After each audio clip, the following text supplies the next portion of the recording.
नमस्कार मंडळी, ही reel skip करण्या अगोदर लक्षात ठेवा की आज मी अशा व्यक्तीला भेटायला आलो ज्यांना बघून तुम्ही खूप प्राऊड आणि खूप इन्स्पायरिंग फील करणार आहात. तर रील नक्की बघा.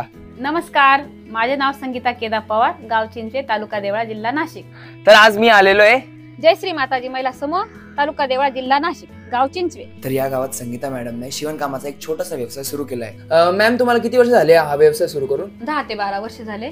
आणि तुम्हाला असं विचार काय आलं हे चालू करण्या अगोदर? मला माझ्या मधली काहीतरी कला दाखवायची होती, त्याच्यामुळे मग मी हे काम करायला सुरुवात केली. उमेद अभियानाने मला प्रशिक्षण दिले व कर्ज उपलब्ध करून दिले. आमच्याकडे सर्व प्रकारचे ब्लाऊज शिवले जातात. त्यामध्ये साधे ब्लाऊज नॉर्मल असतं ते, प्रिन्स कट, फोर टक्स आणि फॅन्सी गळ्यांची डिझाईनचे सर्व प्रकारचे ब्लाऊज आमच्याकडे शिवले जातात. आमच्याकडे ड्रेस पण शिवले जातात फॅन्सी. आणि त्यासोबतच मॅडम गावातल्या काही महिलांना शिवणकामाचं प्रशिक्षण सुद्धा देत आहे. मॅम, तुम्ही महाराष्ट्र महालक्ष्मी सरस एक्झिबिशन मध्ये भाग घेतला होता का? आणि घेतला तर तुम्हाला अनुभव कसा होता? नाही, आम्ही इथून मागे काही महाराष्ट्र महालक्ष्मी सरस मध्ये भाग घेतलेला नाही. पण ज्यावेळेस येईल आता पुढे